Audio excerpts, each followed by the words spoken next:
was poor.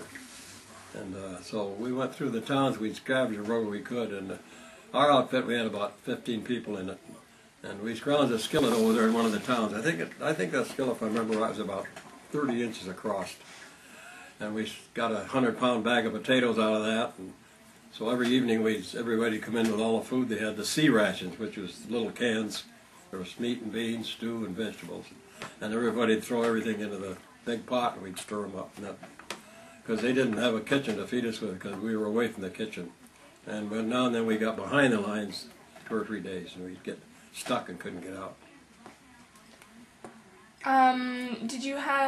Do you remember having any emotions relating to kind of witnessing people get killed or destruction in general while you were... No, I didn't. A lot of people got psyched out real easy. They were scared to death and all that, but for some reason, I don't know what, but it didn't bother me. I just did what I had to do, regardless. I didn't care whether it was under fire or not under fire. I just did it. No point was I ever scared. For the people who were scared, what would they do? Well, I don't know, they'd take them back to the hospital and try to retrieve them. If you remember that one case where Patton went through the thing and he smacked that one guy in the hospital, and they made him come out and apologize for that, because he said the guy was just scared, and the guy was just what they call shell shock. Every time a noise would go off, the guy'd think somebody was shooting at him.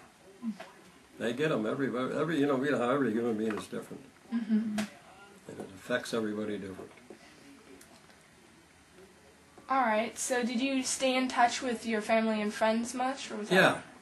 Yeah, I sent, we had what we called V-mail. It was a little envelope that folded all, a piece of paper, folded all together, and I sent that home all the time to the family.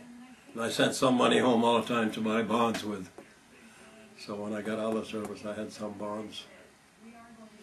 How did your family fare when you were off at war? I don't know, mother wasn't too happy about it, I guess. But there was, I don't know how you'd say it.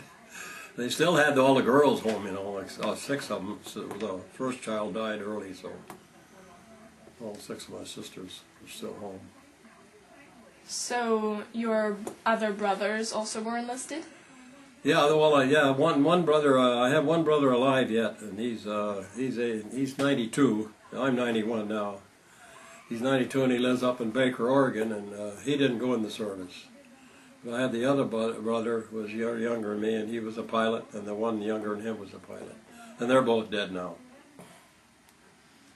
Do you know anything about kind of the situations for pilots from stories? No, I didn't have much.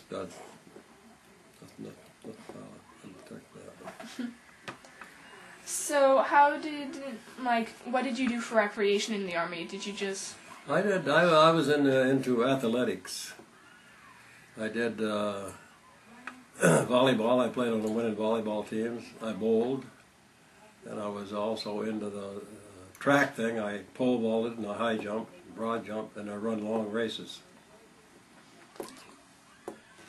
So what was kind of a typical day for you, do you think? Or did it vary so much?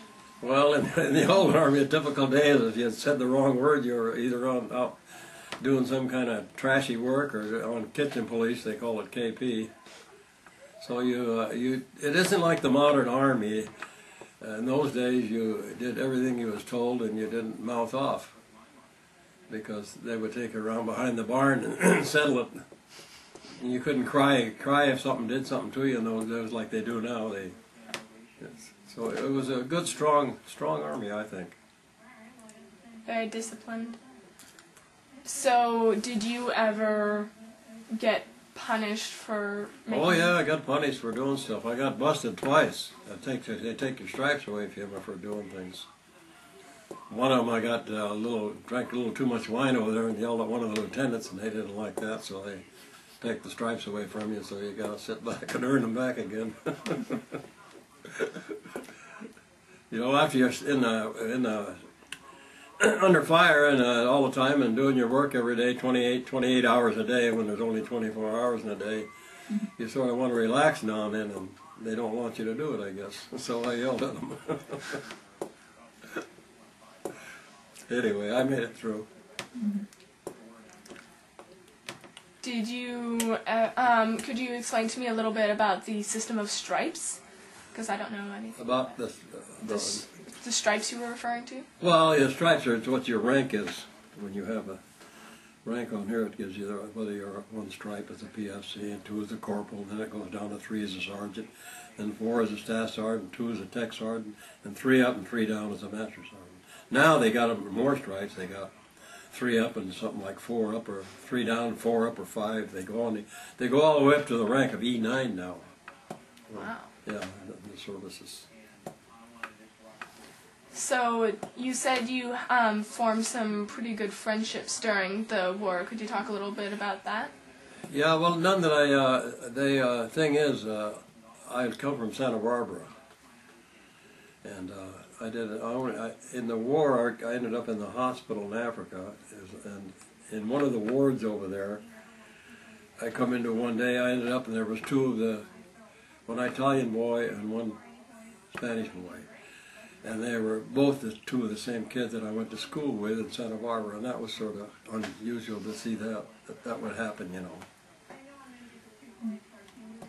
Do you feel like people are at all kind of thrown together in the Army, like a kind of person you wouldn't normally meet or see? I don't know. There's you get groups, I guess, like anywhere else. You know, you get 3 or 4 people that hang together, and 2 or 3 hang together here, and you do have a few people that don't like each other. There's always personality clashes everywhere you go. Mm-hmm. Even today. Mm-hmm. I think they call them gangs.